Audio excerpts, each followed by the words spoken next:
Bueno, muchas gracias, gente, por acompañarnos otra vez en un nuevo podcast. Mi nombre es Rudy Gallardo y estoy aquí con Adrián Bernabeu. Una vez más, muchas gracias a Think Markets por el espacio. La verdad es que nos permiten tener conversaciones muy interesantes. Y pues bueno, Adrián, un gusto tenerte aquí en Guate, ya todo un guatemalteco. Gracias a ti también por invitarme y por hacerme parte de los guatemaltecos, porque ya me siento parte gracias a ti. O sea que vamos a disfrutar de otra conversación después de haber tenido la conversación que tuvimos en El Salvador, en Adopting Bitcoin, esta vez en tu tierra, en Guatemala. Así que no sé qué tienes preparado, pero estoy ansioso porque empecemos. Perfecto, no, la verdad es que esta va a ser una conversación muy Bitcoiner, la verdad. Creo yo que tenés muchos insights interesantes que aportar. Creo que sí vamos a tener que tocar lo de siempre, ¿verdad? Que para mí creo que es importante para la audiencia también que termina siendo tu Orange Peel Story. Tal vez empecemos por ahí, ¿verdad? ¿Qué fue lo que te hizo entender? Porque yo creo que incluso, ¿verdad? O sea, tu libro va respecto a eso, Bitcoinismo. ¿Qué es lo que te hizo entender que el sistema actual no sirve? Y que Bitcoin viene a terminar siendo una solución para ese sistema, ¿verdad? Y que obviamente esta solución permite un futuro, digamos, con más esperanza y próspero. Hay muchos temas aquí, pero Rudy, hay un problema grave en el sistema que tenemos actualmente que se ha ido incrementando en los últimos años y conforme más pasa el tiempo, más enfermo está el sistema, pero es algo que desde el inicio de la humanidad nos ha ido acompañando y es la depreciación del dinero desde que se emite por los gobiernos. Y desde antes de que se emitiera por los gobiernos, lo que utilizábamos como dinero ha sido también una lucha por el ser humano para encontrar el mejor formato que nos permita atesorar el valor en el tiempo. Es decir, que nos permita ahorrar, en simples palabras, pero que en realidad es transportar ese valor, esa riqueza que hemos construido de alguna forma, ya sea por trabajo, ya sea por cualquier formato en la que crees riqueza y que la podamos transportar en el tiempo. Ese ha sido nuestro gran dilema, nuestro gran reto como humanidad, que muchas personas lo confunden con encontrar un dinero que funcione bien como medio de intercambio, que es muy distinto a atesorar esa riqueza en el tiempo, ¿no? Es la diferencia que yo siempre digo de transportar esa riqueza en el espacio, que es intercambiarlo entre nosotros, que es diferente a transportar esa riqueza en el tiempo, ¿no? Entonces, ese ha sido el gran problema de la humanidad y es el gran problema que soluciona Bitcoin, que tenemos un activo que es específicamente diseñado o con las mejores características para transportar ese valor en el tiempo en cientos y cientos de años, y eso repara muchos problemas de los que tiene la humanidad y el sistema monetario actual y el sistema de no solo de la moneda, sino de la riqueza y del dinero, como lo entendemos. No, sí, me encanta porque, y esto creo que ya es algo que hemos mencionado aquí en el podcast, y es que Bitcoin es una tecnología, pero realmente el dinero en sí mismo es una tecnología, ¿verdad? Es algo que los seres humanos descubrimos. Ningún otro animal tiene la capacidad de poder tener este activo, ¿verdad? Este dinero. En sí mismo es una tecnología. A mí me encanta este ejemplo donde dicen las ardillas recolectan comida para el invierno, ¿verdad? Y la tienen que guardar porque saben que es la única manera que van a poder mantener el valor con el tiempo. En cambio, nosotros los seres humanos hemos descubierto la manera de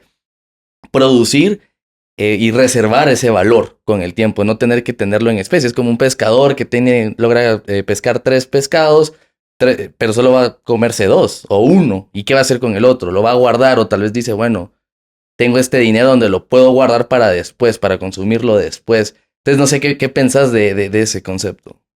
Aquí también hay muchos temas.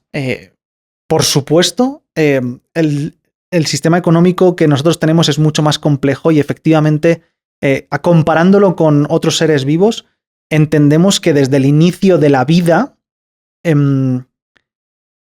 para conseguir cosas, para conseguir alimentos, para conseguir recursos o activos de cualquier tipo, seas el ser vivo que seas, lo puedes adquirir normalmente a través de la violencia.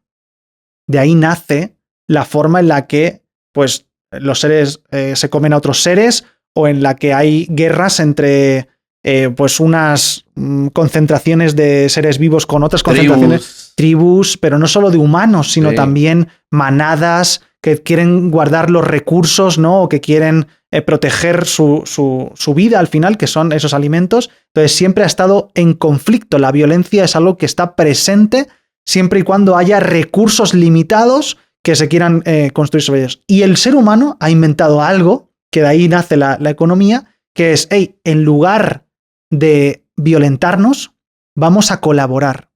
Ese es el comercio. El comercio es la colaboración para el intercambio de productos o recursos o todo lo que uno necesita del otro sin necesidad de la violencia.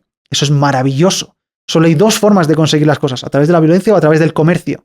Entonces, claro, cuando, por ejemplo, hablas de estas ardillas que recolectan para ahorrar o para el futuro, en realidad solo es un único recurso. Pero imagina que esas ardillas necesitan otros artículos, necesitan otros productos, necesitan otros bienes.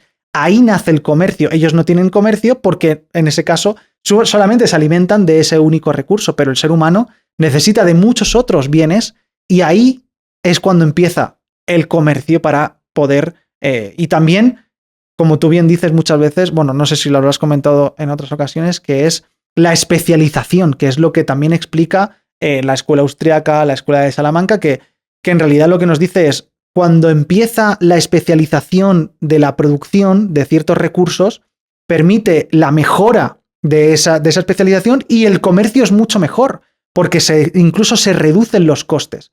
Si todo el mundo tuviéramos que hacer todo, si tú tienes que fabricarte tus pantalones, tu camiseta, si tienes que cortarte tú también el pelo, si tienes que labrar la tierra para construir, para producir verduras o para cazar carne o para lo que sea, claro, si todo lo tienes que hacer tú, primero, todo no se te puede dar bien, no lo vas a hacer de la mejor calidad o de la mejor forma posible, necesitas mucho tiempo, necesitas muchos recursos, y eso es un gran problema. Entonces, en el momento en el que existen especificaciones del trabajo, nos permite tener mucha mayor rapidez para obtener esos recursos, mucha mejor profesionalidad, mucha mejor calidad, y eso nos permite tener mejores recursos entre todos. No, por supuesto. El dilema es qué hacemos en un planeta donde los recursos son limitados, ¿verdad? ¿Cómo vamos a hacer para poder seguir adelante? Y el comercio ha permitido eso, ha permitido la civilización, ha permitido incluso, ¿verdad? La paz, ¿verdad? Porque es sabido que el concepto de vamos a hacer comercio para no hacer la guerra, ¿verdad? Esto nos de alguna manera nos vuelve dependientes unos a otros y obviamente yo no quiero lastimar a una persona que es que dependo o un país que dependo, ¿verdad? O sea, se generan incentivos. Que los incentivos o sea, Bitcoin funciona por incentivos, pero el mundo funciona por incentivos y eso se nos olvida a veces, ¿no? Cuando hay gente que critica ciertas formas de funcionar del mundo, se olvida de que ahí todos tenemos incentivos y los incentivos pueden estar alineados. Si los incentivos están alineados, ahí no puede haber conflicto, porque si uno necesita lo del otro, el otro necesita lo del uno, y se genera esa colaboración, codependencia, pues ahí es donde nace la magia de la paz. Por supuesto, ¿no? Y lo que me parece también increíble o importante resaltar es que en todo esto que estamos hablando, el medio que se utiliza es el dinero. Uh-huh. Ahora, ¿qué pasa cuando tenés un dinero enfermo? ¿Qué pasa cuando esta comercialización que lo que busca, o esta especialización, colaboración X, Y, Z, lo que busca es mejorar, se le introduce un dinero que está enfermo? ¿Qué pasa? ¿Será que el esquema cambia? ¿La manera en que transaccionamos unos con otros cambia? Y yo creo que sí, ¿verdad? Uh-huh. Porque obviamente esas relaciones se vuelven diferentes. Y hay un incentivo detrás del dinero. Se te derriten las manos, entonces tenés que ver cómo vas a hacer. ¿Me entendés? Yo creo que hay un incentivos detrás de la calidad del dinero, pero no sé qué pensás. Voy a ir a esto, pero antes déjame introducirlo con un aspecto que desarrollo en el libro de Bitcoinismo, y es que todas las uniones de seres vivos que ha habido en el planeta tienen una limitación para coordinarse entre ellos. Este número máximo está estudiado por el número de Dunbar, que se llama, que son más o menos unas 150.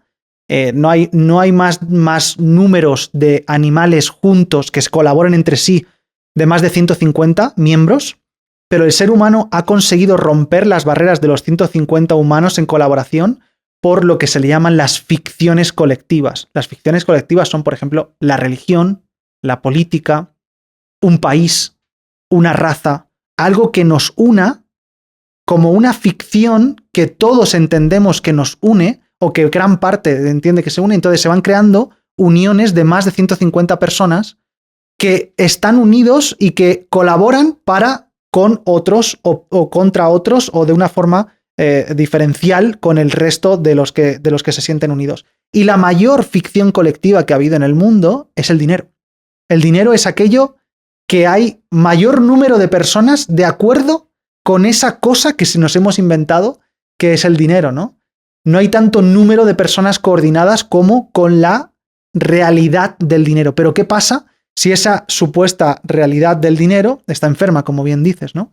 Pues eso genera, y aquí entro en la pregunta exactamente, genera cosas tan extrañas como la modificación de la preferencia temporal. Que esto es un tema súper importante que muy poca gente se para a pensar, que también trato en el libro de forma muy profunda, y es que vemos países que, por ejemplo, tienen un dinero más enfermo que otros. Hay lugares como, por ejemplo, Venezuela, Cuba, no sé, Turquía. Hay muchos lugares en los que están con problemas de hiperinflación muy graves, ¿no? En el que el dinero se devalúa de forma muy rápida, y en esos lugares hay una preferencia temporal más cortoplacista. ¿Qué quiere decir esto? Que tienen que desprenderse de ese dinero mucho más rápido porque se devalúa tan rápido que tienen que soltarlo, porque si no lo hacen, con el tiempo van a poder tener menor poder adquisitivo. Entonces, ¿eso qué hace? Genera perversiones de todo tipo. Genera, por ejemplo, que compres cosas que no necesitas. En lugar de pensar el consumo de lo que sí necesitas, te desprendes mucho más rápido de ello. No tienes la capacidad de ahorrar, por lo tanto, no piensas en el futuro, piensas solo en el presente. Una civilización que no piensa en el futuro no se desarrolla. No puede progresar si no tiene planes futuros. Si solo tiene planes presentes, claro, está todo el día en el día a día de la supervivencia instantánea. Entonces, claro, eso no puede ir a buen lugar. La gente ya no hace planes a futuro porque todo el rato tiene un problema presente. Y eso se ve en la forma de construcción, en la forma de alimentación, en todo lo que se produce, en todo lo que es esa civilización. Y eso destruye totalmente la civilización. Cosa contraria pasa con aquellos países que sí tienen una moneda fuerte, que sí tienen, incluso aquellos que han estado más ligados al oro, tienen mayor previsibilidad del futuro, tienen mayor poder adquisitivo futuro, tienen mayores ahorros para el futuro, tienen la posibilidad de hacer planes futuros. Y eso les permite desarrollarse como civilización. O sea que imagínate hasta qué punto es importante que ese sistema monetario o ese sistema de dinero o ese sistema financiero, podríamos decir, esté sano y no esté en un estado de enfermedad. Por supuesto, y de acuerdo con todo eso, y yo creo que abre la puerta a que también podamos discutir sobre uno de los síntomas del dinero enfermo, que es este sistema financiero que comentabas. Y el tema está en que tenemos un sistema financiero enfermo que hace que todo el mundo sea inversionista, ¿verdad? O sea, nos obliga el sistema directamente, el incentivo, de nuevo, es a poner ese dinero a trabajar, porque si no se devalúa de forma tan rápida que de repente tienes que hacer algo que no estás diseñado para hacer y que no tendrías otra necesidad de hacer si no fuese que el dinero está enfermo, como bien dices. Entonces dices, tengo que hacer que el dinero parado no esté parado. Sí, ¿no? Y parecía ser que hasta la palabra ahorro está distorsionada. Sí, porque de alguna manera cuando la gente piensa en ahorro, piensa lo voy a poner en una cuenta de inversión, por poner un ejemplo. Porque el dinero desaparece, o sea, se hace menos cada vez. En cambio, el concepto de ahorro es literalmente ahorrar en una moneda fuerte que con el tiempo va a apreciarse de alguna manera. Te quita ese tema de tener que estar viendo qué vas a hacer con tu dinero, porque tu dinero solo debería de existir, solo debería de ser. Ahora, no solo está ese tema, sino también cómo el sistema te empuja a distintos tipos de inversión que comparados, por ejemplo, con Bitcoin no son tan buenas, ¿verdad? y que además termina afectando, es que es una locura porque termina afectando a la sociedad también, como por ejemplo el tema de los bienes raíces, ¿verdad? O sea, ¿qué pasa? La mayoría de gente no compra bienes raíces para vivir en ellos, compra para rentarlos. ¿Por qué? Porque los ve como un método de inversión. Y eso obviamente uno pensaría, bueno, o sea, hace sentido y tal, pero termina afectando a la sociedad también porque los precios de las viviendas aumentan, etcétera, etcétera, porque está este concepto de dónde voy a poner mi dinero. Tengo que ponerlo en cosas que no son dinero y obviamente termina distorsionando el mercado. Ahora Bitcoin es digamos, este sistema nuevo, un protocolo nuevo que viene a destruir ese concepto de inversiones. Pero ¿qué pensás vos?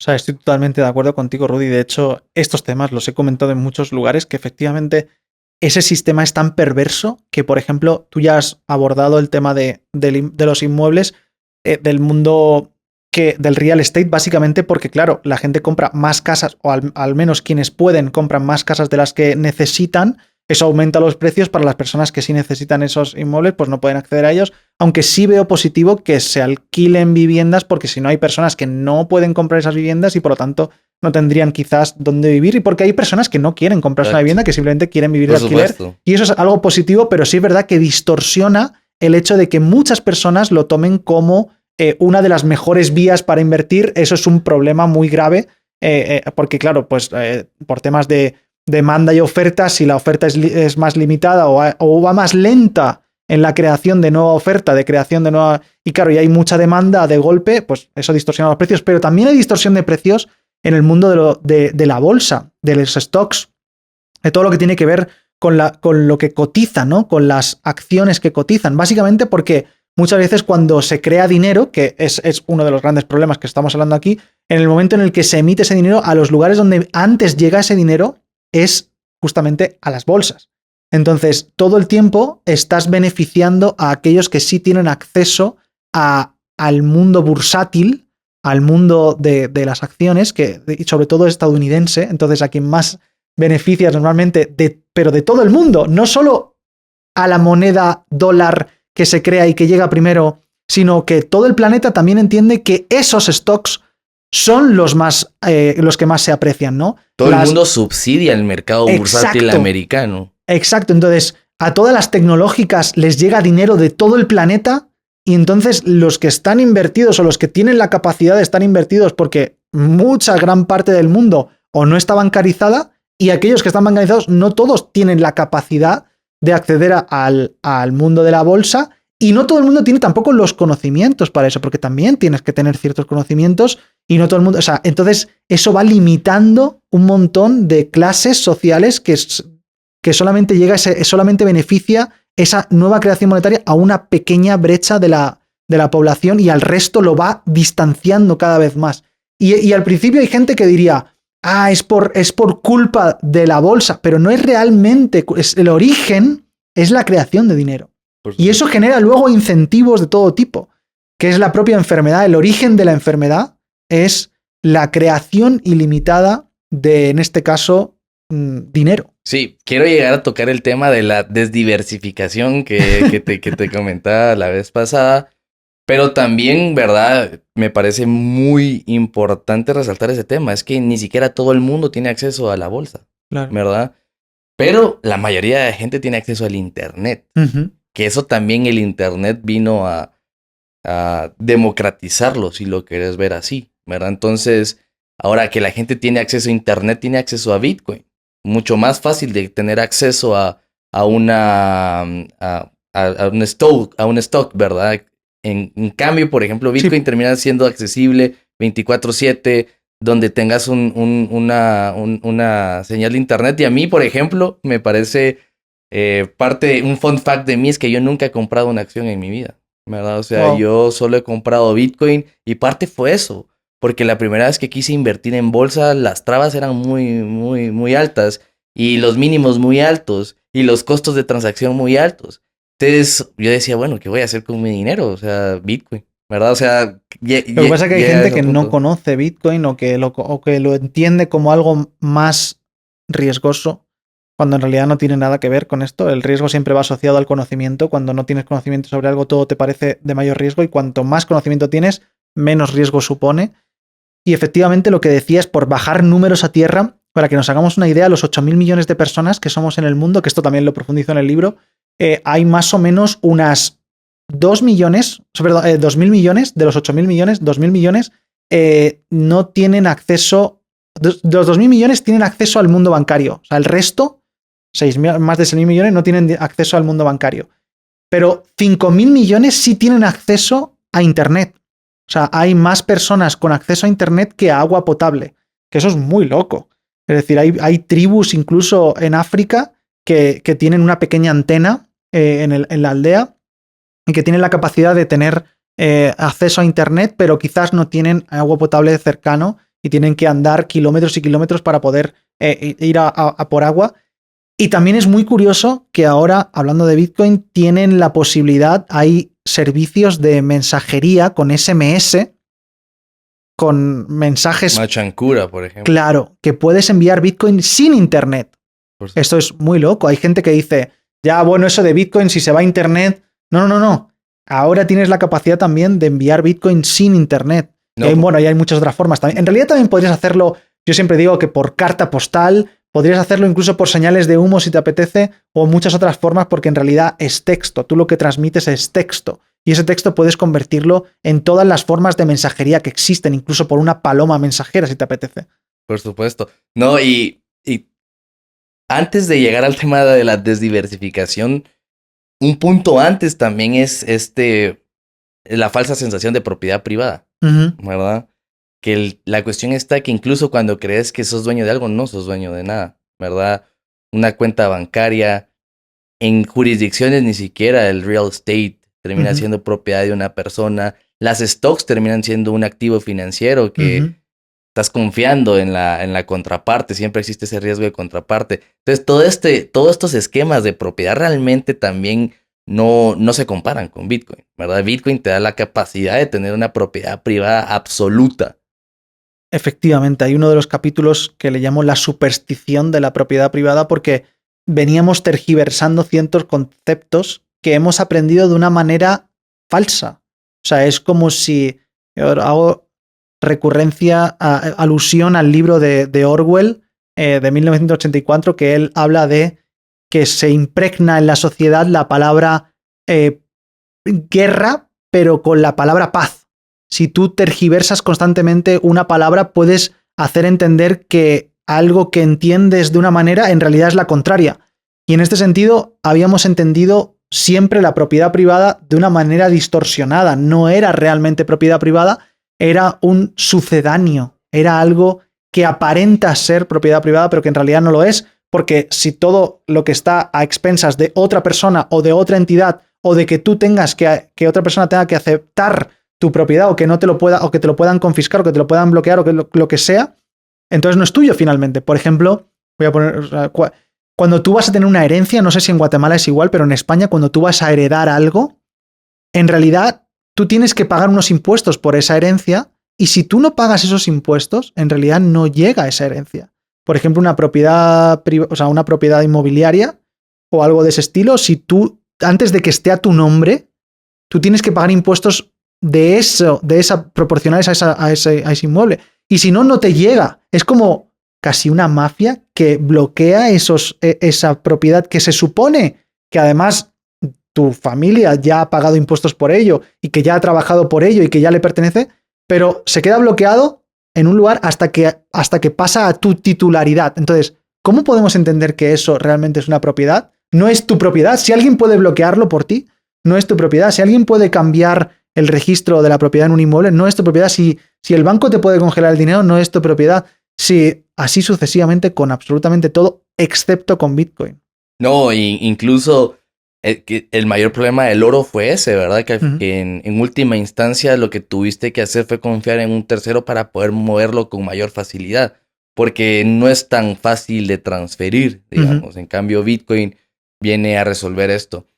Pero un matiz, porque hay muchas personas, y me pasa muchísimo cuando sacamos reels o shorts de estos fragmentos y la gente distorsiona este mensaje diciendo, bueno, pero hay muchos países como por ejemplo Estados Unidos que ha confiscado Bitcoin, o este país, o esta empresa, y en realidad confunden la autocustodia, que sí puede ser confiscada. Básicamente, cuando no es autocustodia, puede ser confiscada porque no es tuyo. O sea, si tú se lo cedes a un tercero, en realidad lo que tú tienes no es el Bitcoin, tienes un activo financiero, no un activo real. Entonces tú no tienes la propiedad real, sino que es parecido a, en lugar de tener el oro físico, lo tienes en un, por ejemplo, en un CFD, o lo tienes en un ETF, o lo tienes en un activo financiero, pero ese oro, si no lo tienes tú, lo está custodiando un tercero y por lo tanto sí puede ser confiscado. Que esto hay una confusión muy grande. No sé si te habrá pasado a ti, Rudy. Por supuesto, no. Incluso esa es una de las dudas más comunes que hay, que la gente creo que no termina de entender. Y al final de cuentas yo creo que llegamos al punto de decir, mira, o sea, la única manera en que realmente te podrían quitar tu Bitcoin en autocustodia es que te sienten, te torturen y te quiten tu frase privada. Y aún así, tú serías el último en tener que ceder esa información. Yo siempre digo que te pueden quitar todo lo que tengas si te torturan o incluso si te matan, pero Bitcoin tienes que decir tú la información en última instancia. O sea, que en realidad voluntariamente sí estás cediendo eso, aunque no quieras, porque no te gusta. De manera coercitiva. De manera coercitiva, exacto. O sea que realmente es inconfiscable hasta que tú quieras que sea confiscable. ¿Hasta qué punto? Sí, justo. Ahora, con el tema de la diversificación, es un tema que a mí me encanta y podemos elaborar sobre eso. Que siempre está también, ¿verdad? El famoso comentario, no, es que hay que diversificarse, ¿verdad? Es que, y bueno, Michael Saylor probablemente estaría diciendo, there is no second best, ¿verdad? O sea, no hay una mejor inversión.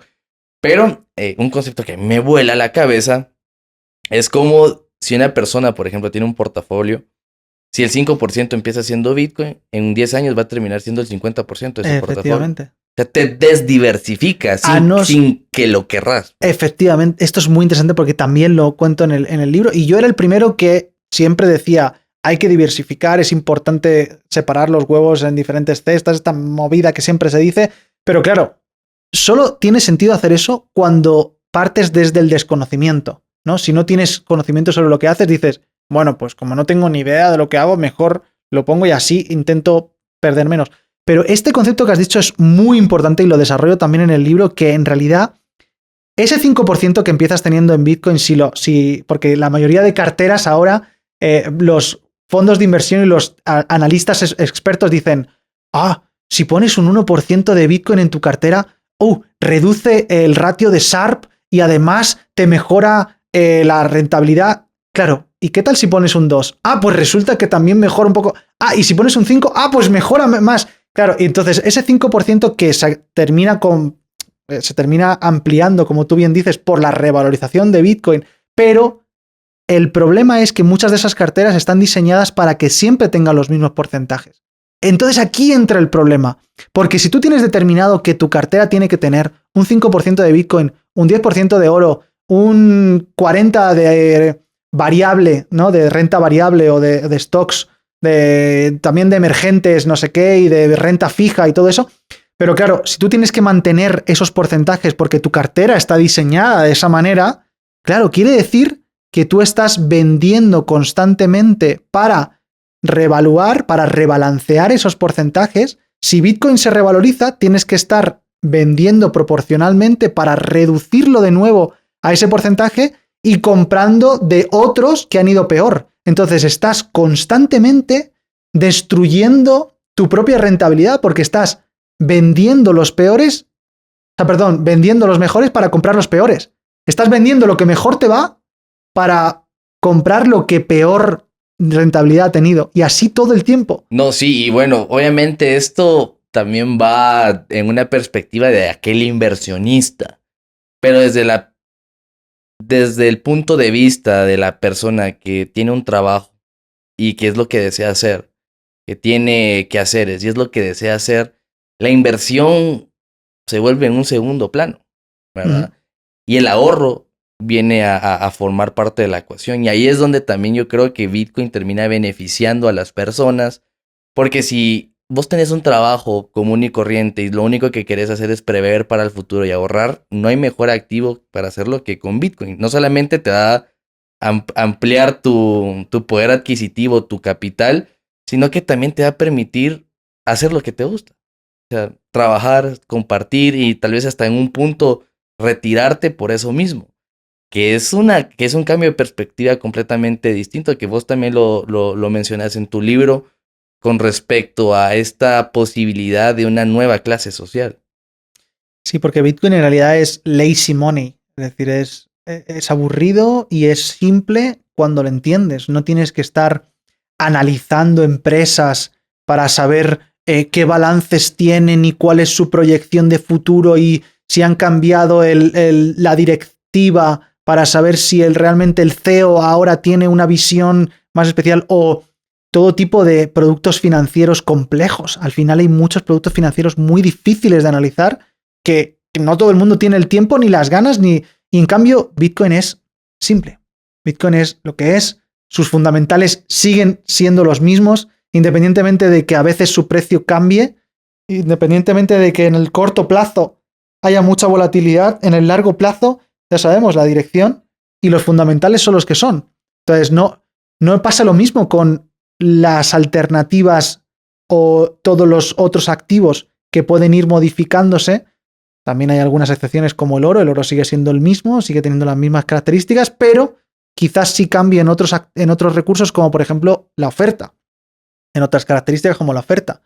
La oferta sí puede modificarse, pero en cambio en Bitcoin ya sabemos que es finita, que eso pues La no va a escasez cambiar. absoluta es La un escasez. concepto, vos lo mencionabas, es como un concepto nuevo para el ser humano. Efectivamente, o sea, me gusta poner el ejemplo de la rueda porque hemos entendido la diferencia entre el concepto de la idea que tú descubres y el invento. Son diferentes, ¿no? El descubrimiento del invento.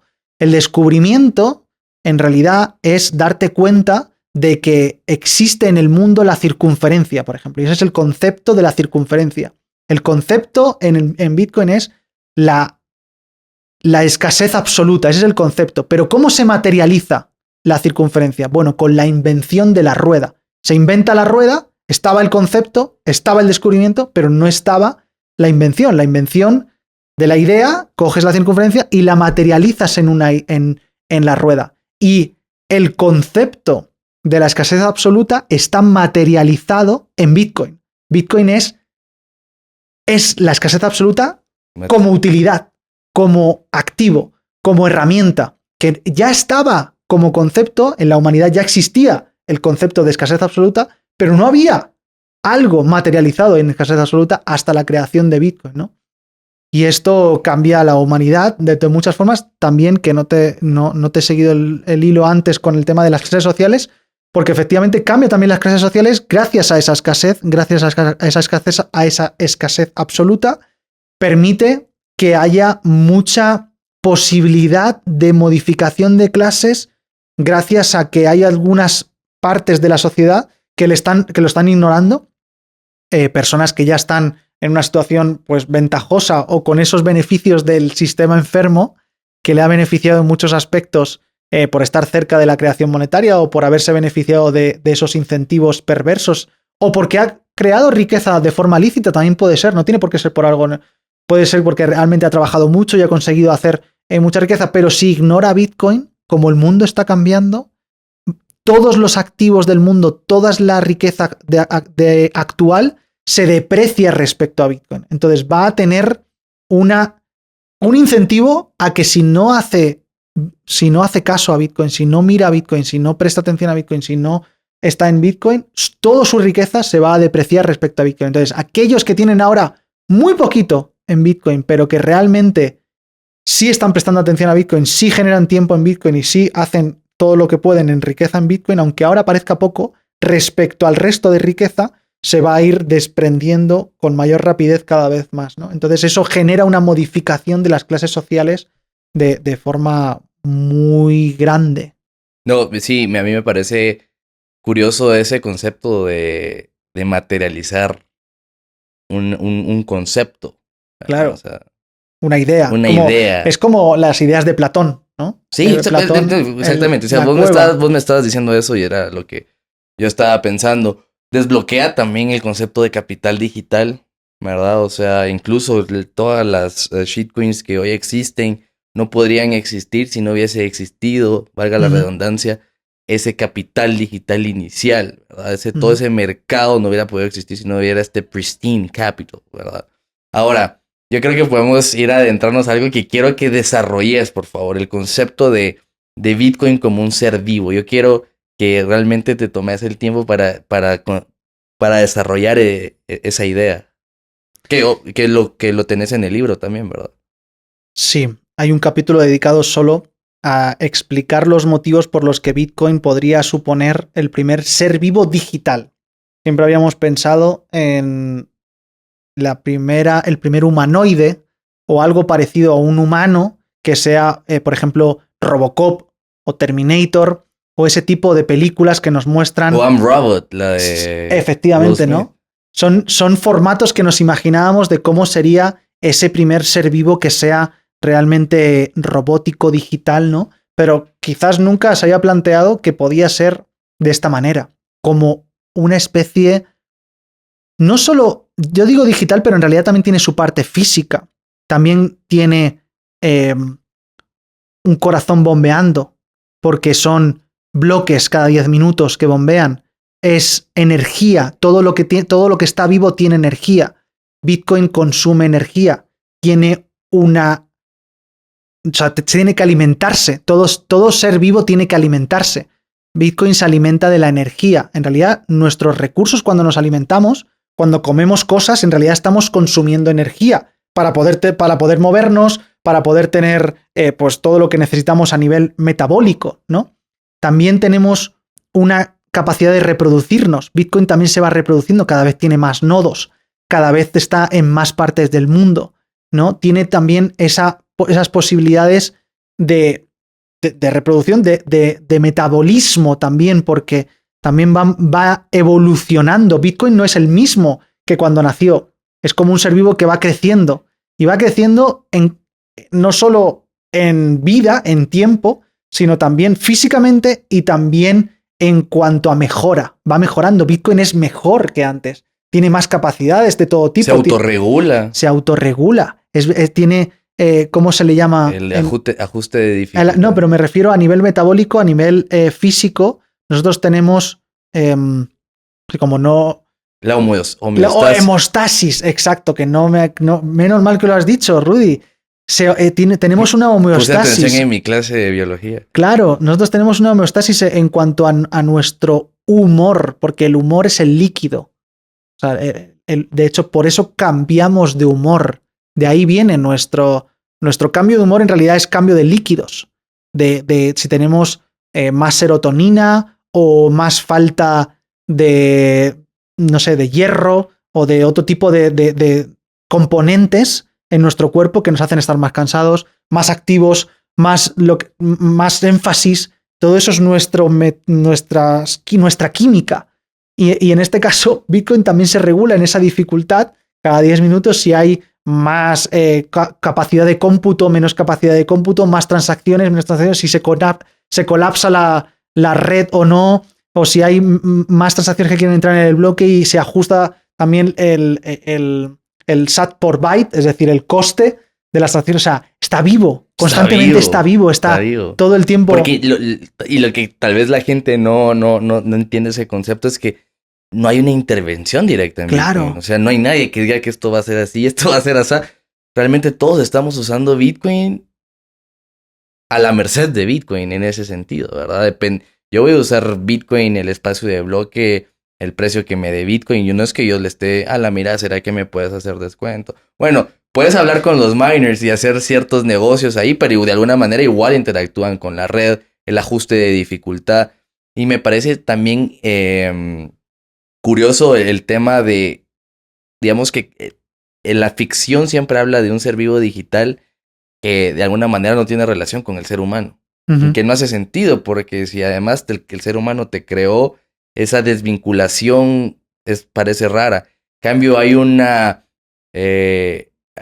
no sé si la palabra correcta es simbiosis efectivamente. Con Bitcoin y el ser humano. Efectivamente. ¿Verdad? Sí, yo también cuento que ese ser vivo en realidad es un ser simbiótico, que le llaman, que básicamente, para entenderlo de forma más fácil, es como el personaje de Venom y Eric Brock, que no sé si, no sé, tú lo, Sí, no sé si sí, lo sí. conoces, tú lo conoces, que es ese ser que es de color negro, que en realidad se habita dentro de Eric Brock, que Eric Brock es el protagonista de Venom. Eddie, bro. Eddie Brock, perdón, Eddie Brock, menos mal que me has corregido. Y Eddie en realidad es un humano que es quien habita a Venom y le da superpoderes. Y entonces nosotros cuando damos cabida a Bitcoin también tenemos superpoderes, también tenemos la capacidad de tener propiedad privada inconfiscable absoluta, tenemos la capacidad de enviar dinero sin tener que pedir permiso a nadie, sin que pueda ser censurado. Tenemos un montón de habilidades que no teníamos antes. Y no solo eso, sino que el ser vivo de Bitcoin nos saca los mejores recursos de cada uno de nosotros como humanos para seguir reproduciéndose. Es decir, tú y yo estamos aquí reproduciendo lo que Bitcoin es para que otros sepan sobre Bitcoin y, en cierto modo, también habite Bitcoin en ellos para que lo reproduzcan a otros. Y a veces a nosotros nos ha habitado de la forma en la que comunicamos, porque quizás se nos da mejor que a otros hacer esto. No digo que yo sea el mejor, sino simplemente que quizás a mí se me da peor, por ejemplo, desarrollar código. Y hay otras personas que Bitcoin ha utilizado, en cierto modo, para desarrollar aplicaciones, desarrollar código, y a lo mejor hay otras personas que les utiliza para montar un nodo o para... Entonces, Bitcoin va sacando lo mejor de cada humano para seguir reproduciéndose, no solo divulgándose, sino también siendo más grande como ser vivo. No, y va también linkeado al tema de Bitcoin como, o sea, es un ser que no tiene una versión análoga. Entonces necesita de ese ser análogo, pues, o sea, es un concepto muy, muy profundo si lo miras así, o sea, y también creo que es el camino correcto, porque un ser digital que es independiente y tal, no va, ni siquiera parece real, porque incluso la concepción de inteligencia artificial actual siempre también, incluso es más centralizada porque requiere de una empresa, aunque hay modelos open source, no son tan buenos X, Y, Z, pero en cambio Bitcoin hay un modelo donde este ser que no es tangible necesita de seres tangibles para poder esparcirse. Es increíble. Vuela la cabeza, la verdad. O sea, porque sí. incluso creo que se debería desarrollar más y probablemente lo desarrollas más en tu libro también, pero en sí es un concepto nuevo, yo creo también. De hecho, de las cosas más importantes de Bitcoin son físicas. O sea, la necesidad de los nodos o de la capacidad de cómputo, la energía que consume, las claves privadas también están normalmente de forma física. O sea, las partes más importantes de Bitcoin en realidad están físicas. Y volviendo al cuerpo humano, en realidad sería algo parecido a... Nosotros no vemos, por ejemplo, las vitaminas o no vemos los glóbulos rojos o no vemos muchas partes de nosotros que son súper importantes y que nos componen, ¿no? Y que podríamos decir que no son físicas, aunque sí lo son, pero que en realidad no son visibles por el ser humano de la misma forma en la que lo digital no es visible, pero son importantes y necesitan también de esa parte física, ¿no? Así que en realidad sí que sigue pareciendo esa similitud entre el ser vivo que actualmente es y que todas esas partes importantes con Bitcoin como ser vivo. No, y la verdad es que estas ideas pueden parecer un poco descabelladas, pero realmente si ustedes creen que el Internet va a seguir en 20 años, en 30 años, en 50 años, yo creo que el concepto de que toda la tecnología detrás va a mejorar también, o sea, medio por ese camino va a desarrollar tecnologías más complejas, la inteligencia artificial más compleja también. Interesante ver cómo la inteligencia artificial llega, cuando ya llegue de manera autónoma a interactuar con Bitcoin directamente, cómo va a ser, porque vas a tener una criatura digital que... Y porque, entonces, ahorita estoy inventando algo. Let me cook. Siempre se ve a la inteligencia artificial como el villano. La inteligencia artificial como el ser que que va a salir y va a querer apoderarse del ser humano y Porque tal. la gente tiene miedo a lo desconocido, pero no tiene por qué ser algo No, negativo. yo no creo que llegue a ser así, pero digamos que ahí está este concepto. Pero por otra parte tenés Bitcoin, que tiene una simbiosis directa con el ser humano y también es un ser vivo digital. Y estas dos fuerzas tienen que interactuar porque la inteligencia artificial no va a poder moverse si no va a ser con Bitcoin, ¿me entendés? Porque Y es el tampoco único tiene dinero. tampoco puede Por eso, comercializar. O sea, y como hemos dicho, el comercio es sinónimo de civilización y de paz. y de paz. Entonces, esa inteligencia artificial tiene que comercializar entre ella y entre el ser humano. Pues exactamente. Entonces yo creo que incluso bajo ese escenario donde hay una inteligencia artificial malévola que quiere controlar todo, gracias a Bitcoin, si lo querés ver así, va a tener que comercializar con el ser humano, va a tener que pacificarse. Claro, cuando imagínate, tiene un activo que no puede arrebatarle a los humanos, que no puede confiscárselo directamente, tiene que negociar. Exacto. Y si tiene que negociar, es cierto que también Bitcoin es el lenguaje, en cierto modo, de las máquinas, porque ya directamente es nativo digital también, y eso permite también un montón de nuevas, amplias campos que no habíamos hecho hasta el momento, porque una de las bondades de Bitcoin o de las características increíbles es que es neutral y abierto. ¿Esto qué quiere decir? Que no diferencia o que no quiere diferenciar entre una persona adulta de un niño, entre una persona de una raza u otra, de un sexo u otro. Le da igual que tengas 12 años, que seas de África o que seas de una religión ajena. Sirve su propósito. Claro, entonces eso no pasa con el sistema bancario y con el sistema monetario actual. No, ese sistema está muerto, no tiene vida, o sea, es inerte, no tiene alma. Entonces, como Bitcoin es abierto y como es neutral, tampoco diferencia entre humanos y máquinas. Es decir, una máquina puede utilizar Bitcoin de la misma manera que lo puede utilizar un humano. Eso quiere decir que ahora, con todas estas nuevas inteligencias artificiales o con mecanismos autónomos, como por ejemplo coches autónomos, o una nevera que tenga, por ejemplo, alimentos y que sepa que está faltando leche y que directamente tenga su propia wallet y que haga una compra automática de esa leche con una wallet limitada, con unos sats limitados, que cuando ya no quede leche, le compra directamente a Amazon y trae la leche y lo hace de forma autónoma la propia sí, nevera. No, pero imagínate, creo que 2 meses lanzaron este nuevo humanoide que es un robot de una empresa que por el momento como que lo manipulan detrás de cámaras, pero él ya tiene, digamos, cierta movilidad y tal. Cuando esto se desarrolla en 20 años, 30 años y tengas un robot en tu casa que tiene que pagar la despensa o le mandaste a hacer alguna tarea X, Y, Z, ¿cómo lo va a hacer? No tiene cuenta bancaria, si no le puedes hacer una identificación biométrica. O sea, claro. ¿Qué va a utilizar? El banco le va a decir, pero tú quién eres, ¿qué número de DNI tienes? Exacto. Ah, no, que eres un robot, no puedes tener cuenta. Pero sí puedes tener Bitcoin, porque nadie te va a preguntar quién eres, o sea, simplemente puedes usarlo. No, por supuesto. Y la verdad yo creo que como vamos, Bitcoin va a terminar siendo más relevante en la vida humana, sin querer darse cuenta o sin querer, queriendo, ¿verdad? Porque para mí, para allá va. Ahora, también para ir cerrando, ¿verdad? Quiero que digas un poco acerca de lo que es bitcoinismo, tu libro, el documental que tenés también, ¿verdad? Cuando hables un poco de eso, cerrar también con cómo te puede encontrar la gente, ¿verdad? ¿Cuáles son tus redes sociales? ¿Cómo podemos aprender más de lo que está haciendo Adrián Bernabeu?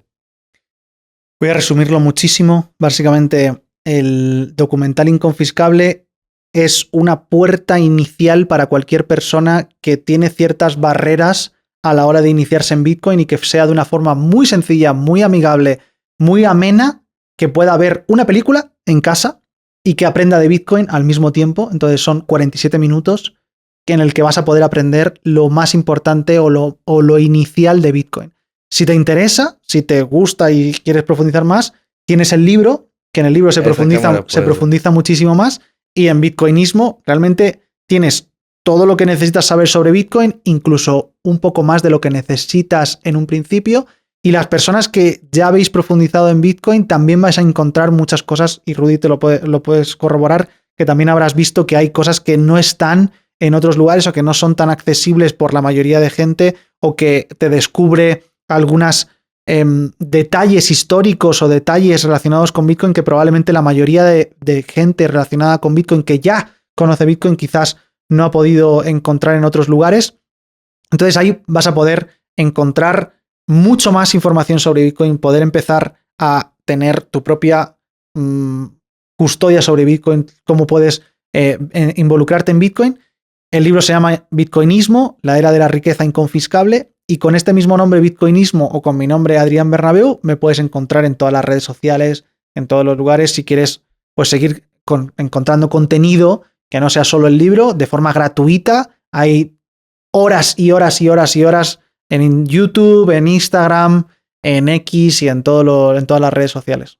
No, perfecto. Muchísimas gracias. Muchísimas gracias por tu tiempo también, por estar aquí en Guate, tenemos Meetup mañana también, ¿verdad? Vamos a tener un evento aquí en Guatemala, que también los invitamos a que formen parte de la comunidad de Bitcoin en Guate. Hacemos un Meetup mensual.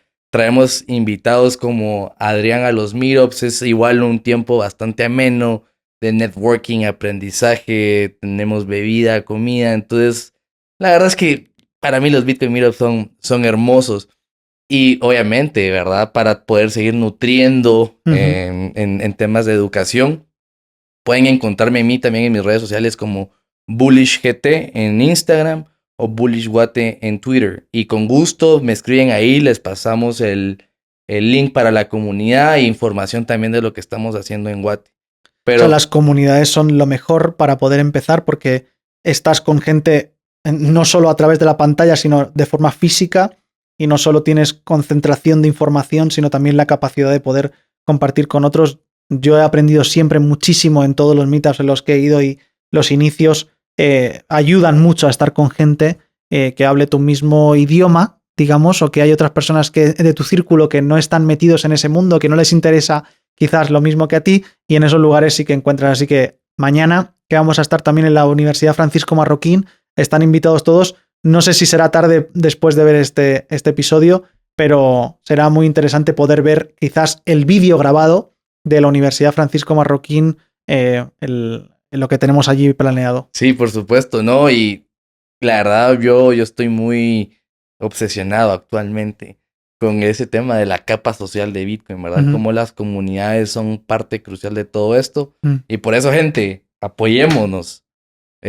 Participemos en todos los eventos de Bitcoin en Guate, paguemos con Bitcoin en Guate. Vos ya tuviste la experiencia de pagar con Bitcoin en Guate, ¿verdad? Que eso es o sea, eso, no sé, para mí me vuela la cabeza también, ¿verdad? O sea, probablemente algo que nunca has hecho en Europa. Sí, le damos saludos a Lago Bitcoin, que nos ha abierto las puertas de Panajachel. Un lugar hermoso. Un lugar hermoso en el lago de Atitlán. Y me han presentado todo lo que tienen construido allí, esa economía circular que es maravilloso, y que han hecho una gran labor. Llevaban pues más de 100 no sé cuántos comercios en los que aceptan Bitcoin, y que además se van nutriendo entre ellos también, porque se pueden comprar entre ellos y tienen otra forma de aceptar Bitcoin también gracias a tu cajero automático, a tu ATM que tienes allí en Panajachel. Pues puedes llegar sin quetzales, cambiar por Bitcoin a aquellos lugares que no te aceptan Bitcoin. Puedes cambiar Bitcoin por quetzales en tu ATM, y claro, y luego cuando ya te quieras volver, pues cambias los quetzales que te sobran y te vuelves a llevar los Bitcoin. Bueno, esta conversación con Adrián Bernabeu ha sido increíble. Muchas gracias, Adrián, por tu tiempo. Chequéense todos los podcasts que tenemos publicados. Siempre van a aprender algo de ellos. Muchas gracias a Think Markets también por el espacio. Y bueno, muchas gracias, Adrián. Gracias, Rudy, por invitarme. Ha sido un auténtico placer. Espero que podamos repetirlo muy pronto.